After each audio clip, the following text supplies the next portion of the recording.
김민하 기자 어서 오세요. 안녕하세요. 오늘 주제는 검언 유착과 균형 수사입니다. 검찰의 채널A 압수수색이 오늘 새벽 3시가 다 돼서 이제 41시간 만에 종료가 되는 이런 기록을 또 세웠는데요. 이 과정에 이제 윤석열 검찰총장이 이 서울중앙지검의 이 수사에 대해서 사실상 질책을 했다 이런 보도도 나오고 있어서 논란이 계속 커지고 있습니다. 일단 자료 확보는 끝난 거예요. 그럼 어떻게 된 거예요? 이 검찰이 얘기를 하는 걸 보면은 이제 채널A의 협조로 일부 자료를 확보한 후에 철수를 했다 이렇게 얘기를 하고 있거든요. 압수수색 영장에 기재된 증거 일부를 이미 제출받았다라는 건데 일부는 이제 다음에 제출을 받기로 했다라고 합니다. 예. 애초에 검찰의 입장은 채널A 전산 서버하고 사내 이메일 자료를 다 확보해야 된다 이거였는데 채널A 쪽은 검언 유착 의혹과 무관한 다른 취재 자료까지 포함될 수가 있는 거 아니냐 그렇죠. 이렇게 반발을 했는데 그 이게 취재 이제 자료 중에 다른 검찰 관련 자료도 얼마나 많을 수 있어요. 그렇죠. 그러니까요. 그렇습니다. 그래서 그렇게 주장한 게 좀 수용이 된 것 같습니다. 그래서 예. 이런 상황이면 애초에 목표로 한 채널A 기자의 어떤 물품 전체를 확보했다라고는 볼 수가 없지 않는가 이런 상황입니다.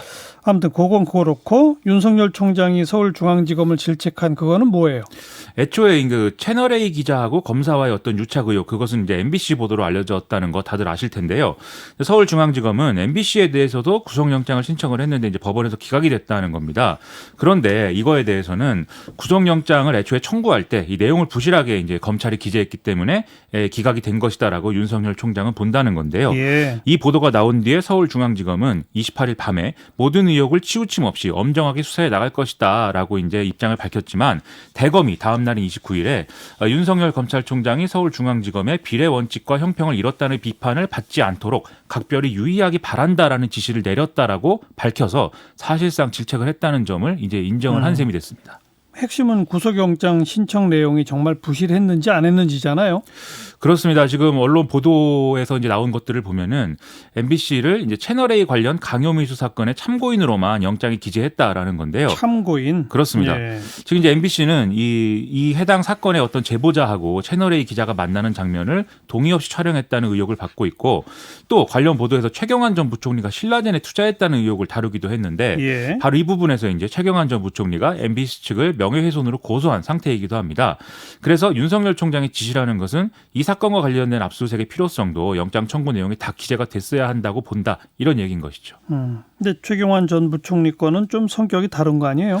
그렇죠. 이 채널A 기자 관련 사건은 강요 미수 이런 등의 내용이지만 본질적으로는 뭐 여러 번 말씀드리듯이 검찰과 언론의 유착이 사실인지 여부를 가려야 되는 이런 사건입니다.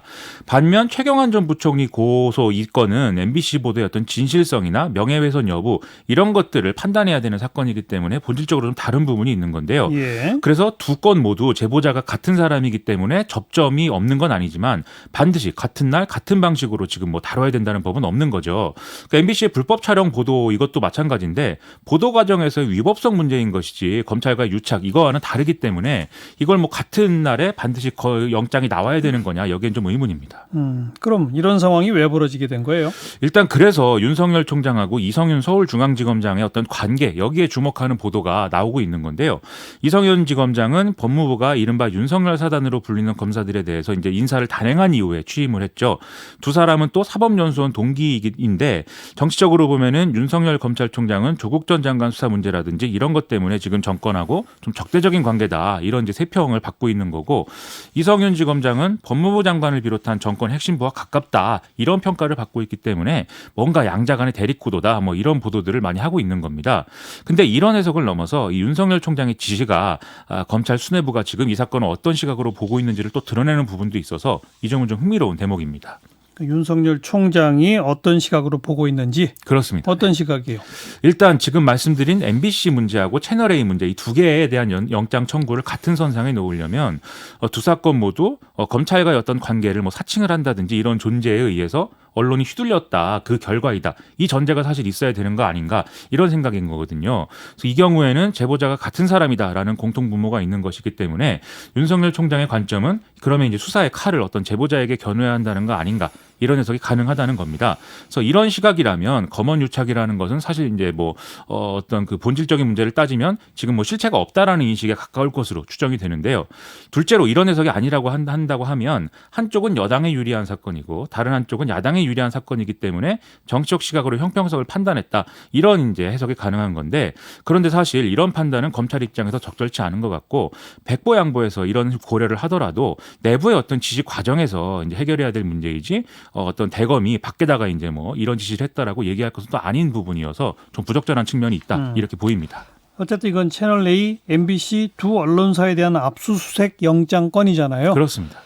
근데 그렇게 막 압수수색을 막 하기 쉽게 생각해도 되나요? 언론사에 대해서? 그래서 이 부분에선 정말 신중함이 좀 있어야 되는 건데요. 예. 이 사건에서 채널A가 스스로 의혹을 해소하기 위한 노력을 게을리한 것은 사실입니다. 그래서 의혹이 제기가 됐으면 외부 전문가가 참여하는 어떤 조사회를 꾸려서 투명하게 이 결론을 밝히는 이런 방식을 택했어야 사실은 좀 많은 사람들이 그래도 믿을 수 있는 상황이 되는 건데 사실상 객관성을 담보할 수 없는 해명을 내놓고 있기 때문에 여러모로 문제가 되고 있는 거죠.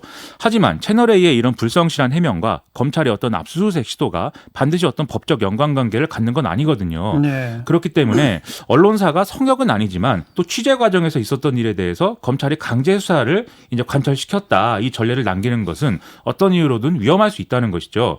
오늘은 채널A가 이 대상이 됐지만 내일은 정상적이고 좋은 취재를 하는 언론이 그 대상이 되는 일도 있을 수 있기 때문에 검찰의 이런 강제 수사는 좀 신중해야 된다. 이런 얘기를 드리고 그럼 싶습니다. 앞으로 어떻게 해야 되는 거죠? 핵심은 이제 검찰과 언론이 어떤 관계를 맺고 있는 것인지 유착이 돼 있다면 어떤 방식인지 이걸 이제 밝혀내는 거 아니겠습니까? 그래서 이 대전제에 동의를 한다면 채널A나 심지어 MBC도 검찰이 협조할 부분은 성실하게 협조를 해서 자발적으로 지금 자료를 제출하는 방향으로 문제를 풀어야 될 것 같고요.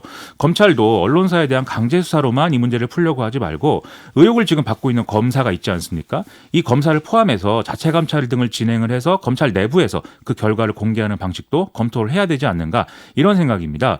지금과 같은 상황이면 결국 서로가 서로에게 알리바이를 만들어주는 그런 결과만 남을 수가 있는 건데 지금 혹시 그런 상황을 원하는 거 아니냐 이런 의심도 사실 있는 거거든요. 그래서 이런 의심을 남기지 말고 양쪽 모두가 좀 문제를 해결하는 방향으로 상황을 이끌어 갔으면 좋겠습니다. 네. 김민하 기자 수고하셨어요. 고맙습니다.